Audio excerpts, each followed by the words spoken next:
ಲೇಖನ ಚಿಹ್ನೆಗಳು. ಎಲ್ಲರಿಗೂ ನಮಸ್ಕಾರಗಳು. ನಾನು ಇವತ್ತು ಲೇಖನ ಚಿಹ್ನೆಗಳ ಬಗ್ಗೆ ಪರಿಚಯ ಮಾಡುತ್ತೇನೆ.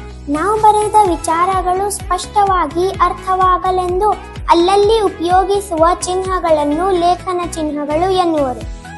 ಅಲ್ಪವಿರಾಮ, ವಾಕ್ಯಾಂಶಗಳ ಮುಂದುವರಿಕೆಯಲ್ಲಿ ಬಳಸುವುದು ಅಲ್ಪವಿರಾಮ. ಅರ್ಧವಿರಾಮ, ವಾಕ್ಯದ ಮುಂದುವರಿಕೆಯಲ್ಲಿ ಬಳಸುವುದು ಅರ್ಧವಿರಾಮ.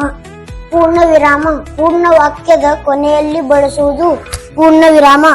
ಭಾವಸೂಚಕ, ಎಚ್ಚರಿಕೆಯಾದ, ಸಂತೋಷ, ವಿಷಾದ ಇತ್ಯಾದಿ ಭಾವಗಳನ್ನು ಸೂಚಿಸಲು ಬಳಸುವುದು ಭಾವಸೂಚಕ.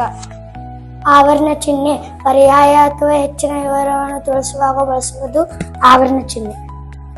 ಪ್ರಶ್ನಾರ್ಥಕ, ಪ್ರಶ್ನೆಯಲ್ಲಿ ಸೂಚಿಸಿ ಬಳಸುವುದೇ ಪ್ರಶ್ನಾರ್ಥಕ. ಉದ್ಧರಣ ಚಿಹ್ನೆ, ಹೇಳಿಕೆ ಮಾತುಗಳನ್ನು ಗುರುತಿಸಲು ಬಳಸುವುದು ಉದ್ಧರಣ ಚಿಹ್ನೆ. ವಿವರಣಾ ಚಿಹ್ನೆ, ಒಂದು ಅಭಿಪ್ರಾಯದ ವಿವರಣೆ ಮುಂದಿನಂತೆ ಇದೆ ಎಂದು ತೋರಿಸುವಾಗ ಬಳಸುವುದು ವಿವರಣಾ ಚಿಹ್ನೆ.